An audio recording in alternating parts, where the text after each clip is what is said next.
Paz do Senhor, amados, nós estamos aqui para 5 minutos com a palavra. Nós gostaríamos de iniciar esta série, estudo da palavra, na Epístola aos Hebreus. E quando nós nos dedicamos ao estudo de um dos livros da Bíblia, nós precisamos sempre manter na consciência o livro, o nome do livro, o propósito e para quem esse livro foi escrito. Quando nós não perdemos de vista, não perdemos da cabeça a ideia de para quem o livro foi escrito e qual o propósito do livro, fica bem mais fácil, facilita muito o entendimento do texto. Então, para iniciar, a gente vamos pensar sobre o livro, a Epístola aos Hebreus, já observando para quem ele foi escrito. Obviamente, o nome do livro já diz. Foi escrito aos Hebreus. Foi escrito aos Hebreus já convertidos, no sentido de doutriná-los, de ensiná-los, de edificá-los, mas também escrito aos Hebreus ainda não convertidos, a fim de direcioná-los, a fim de conduzi-los, né, para a fé em Cristo Jesus. Uma coisa que não é muito fácil, a tarefa é difícil.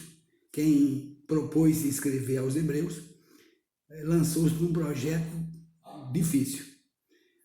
Mas vamos ao texto. A palavra de Deus nos diz na Epístola aos Hebreus, capítulo 1 e versículo 1. Havendo Deus antigamente falado de muitas vezes e de muitas maneiras aos pais pelos profetas, a nós falou nesses últimos dias, ou nesses últimos tempos, pelo Filho, a quem fez herdeiro de tudo e por quem fez também o mundo. Versículo 1 e 2, do capítulo 1 da Epístola aos Hebreus. Queridos, levando em conta o propósito do livro, que é a revelação de Jesus Cristo como Deus, como o Messias, como o Salvador, como o cumprimento das promessas, então nós vemos o propósito do escritor, quando ele inicia já a sua epístola dizendo: Deus falou antigamente, Deus falou muitas vezes, Deus falou aos nossos pais.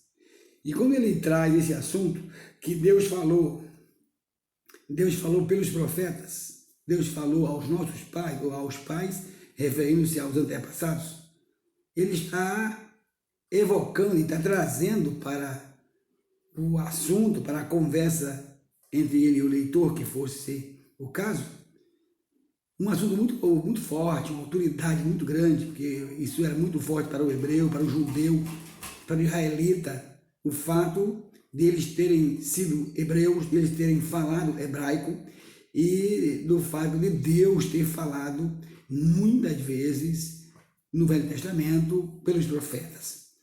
Até porque nessa época em que eles estavam conversando, eles eram conscientes do silêncio de Deus, que já durava 400 anos, que Deus não falava com os hebreus, não falava com Israel, através de profeta. Ficava escassa a palavra. E aí ele traz isso à tona, lembrando desses valores, chamando a atenção do hebreu para isso, mas fazendo saber, fazendo entender que ele reconhecia o valor, a preciosidade, a autenticidade dos profetas, da profecia e de Israel no cenário religioso.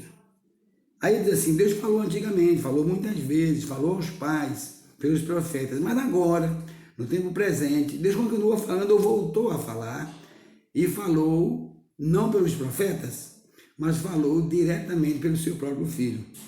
E aí ele coloca esse Filho, que em seguida ele vai revelar que é Jesus, ele coloca ele no cenário das revelações, das profecias, dos cumprimentos da profecia, do agir de Deus no meio do povo.